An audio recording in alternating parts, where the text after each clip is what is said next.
Hello friends, welcome to week 5 of walking. This week I'm going to be trying to walk for 25 minutes a day, and we are still at my mother-in-law's house, and this week includes a family birthday as well as Easter. So let's see how it goes. So on Monday it was cold with snow flurries, so I decided to do an indoor walk on the treadmill and got 21 minutes. I completely forgot that the new goal was 25 minutes, so I'm glad that I walked anyways, and later in the week I aimed for a longer walk. This night I ended up not getting a very good night's sleep. Typically I am good with 9.5 hours or so, and this night I got less than 5. So on Tuesday I woke up and I was very drained and I was having a hard time going throughout the day, so I chose to give myself grace and let my body rest and did not walk on Tuesday. A good night's sleep does wonders for the body and made a world of difference for walking on Wednesday. I had energy and pep in my step, and I felt like I was able to go further and longer. And I got 25 minutes, and my pace was faster than normal. Thursday was a very busy day with doctor's appointments and errands, and the time I decided to go for my walk, I really just wanted to sit down and rest, but I knew if I did that, I wouldn't get up and the walk wouldn't happen on this day. So on the walk, I really should have taken my face shield because it was crazy windy and I had trouble keeping my hat on and keeping it from wanting to become a wind sail. But I survived and I did it. I did try a different route to extend the walk because on the previous day I ended up doing a lot of pacing at the end to get up to the 25 minutes.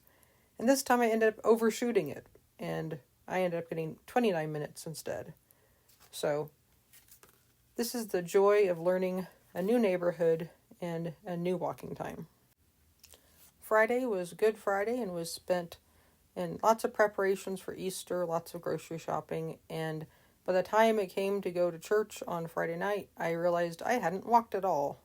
But we had got to church early enough for me to actually walk before the church service. So I did laps around our sanctuary and around the buildings until I got up to time. And then I found a cozy corner in order to set myself up and do my stretching.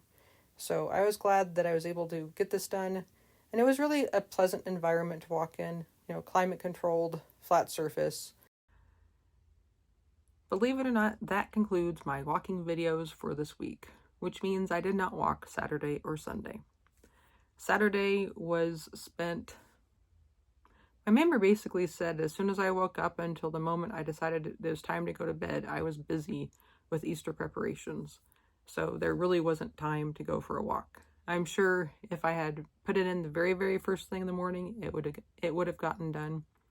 But my mind was set on just preparing for Easter. That was a big project for the day.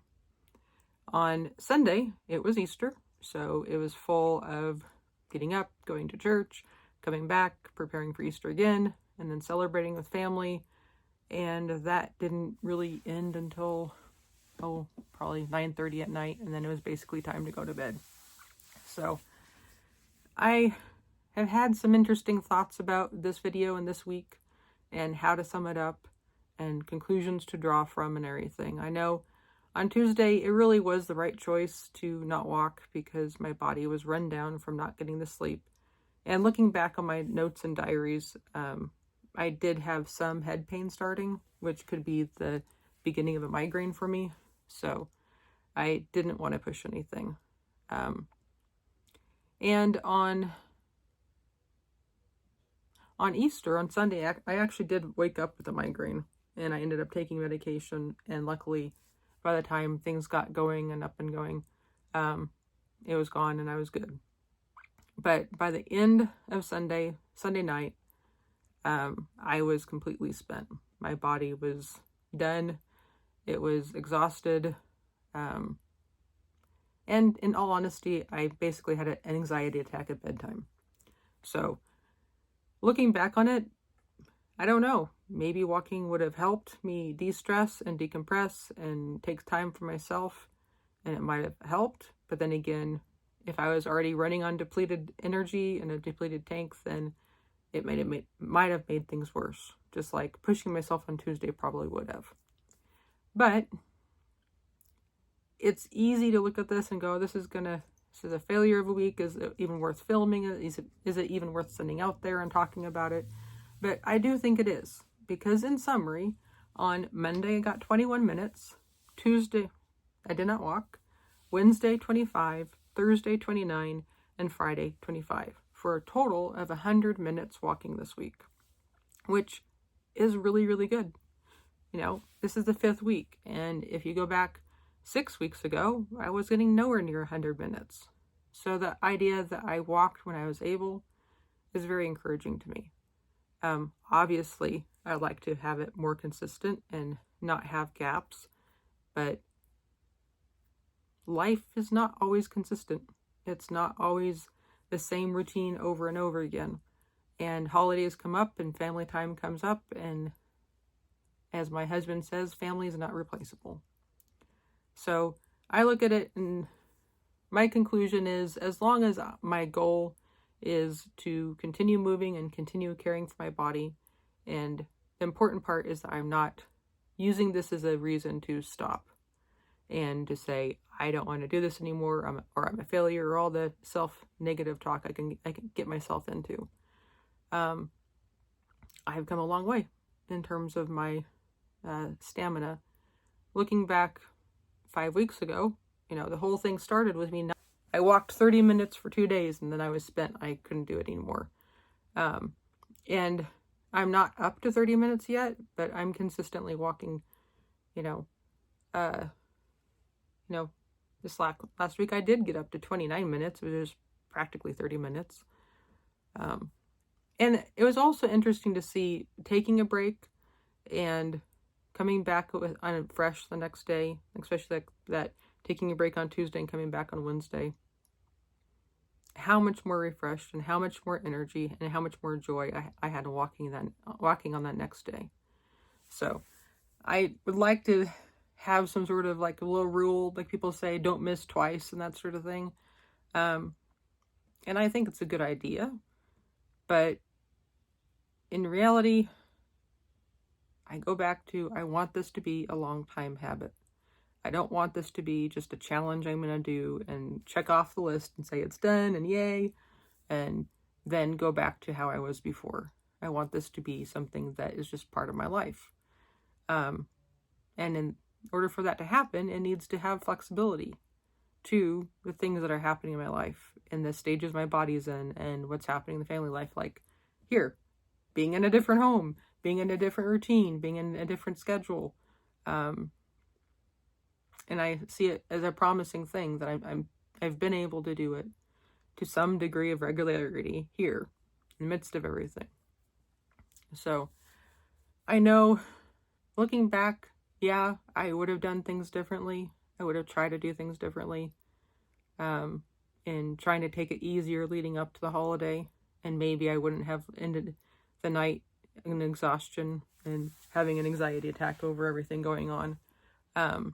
It would have been better to have more grace with myself. And part of my issue can be when I'm around people I love and I want to help them, I want to be a caretaker, I switch into that mode really, really hard. And I completely ignore or have a hard time tuning into what's actually going on with myself. And I know part of what happened this week is I had some back pain that was just sort of under the surface, swelling and not being attended to. And it makes me think back to a couple of weeks ago, not sure how long ago it was, when I had the neck and head pain from the orthodontia. And I was in pain for so many days, and then I was exhausted for the days afterwards when the pain was actually relieved. And so like in this instance, I had some back pain that was going on, and I just pushed through it and said, I can rest when things get done sort of attitude. And I think it would have been better to take things slower, take more breaks, that sort of thing. But that takes self-awareness and, taking a moment and thinking about what I need and what's going on with my body. But thinking back years ago, this is still a great improvement. The fact that I can even have this conversation with myself is an improvement. So after this rocky road of this week, with some really wonderful highs and then some disappointing lows, I hope you find encouragement for yourself. And I hope you give yourself grace to allow yourself to grow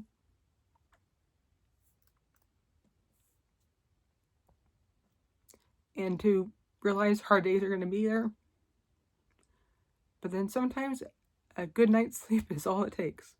And it refreshes your body, it resets things, and gives you perspective on what needs to happen and what's important. If you can't tell, I like checklists. I like achieving things. I like a sense of accomplishment and being productive and feeling like I'm contributing. I can't stay in that mode all the time. There needs to be times of rest and recharging and refreshing and tending to basic things in my body. So I hope you take this as a reminder that meeting those goals that you want to meet may take longer. But if you want it to be a long time change, or a change that's going to stick around, more than just a 30-day challenge or a 70-day challenge or whatever it might be, I really think challenges are great. It gets us going, gets us started. But it's really just a matter of developing the habit. And if we can do that with grace, if we can do that with some understanding and realize that you're going from nothing and anything's better. It's the same kind of philosophy I have with cleaning houses or organizing things. If when I get done, it's better than when I started, I've succeeded. Yes, there's always different levels of doing it better or being more efficient or whatever the standard may be. But better really is better, and it's okay. So, how can I end this video? I hope this encourages you to give grace to yourself and your own challenges, especially if you've been dealing with long-term illness or chronic pain or chronic fatigue. That change takes time, and it's okay to go and take it in baby steps. Baby steps are still steps forward. It's still forward momentum. So, I hope you have a wonderful day and you have the opportunity to get out and move your body. Until next time, feel free to like and subscribe.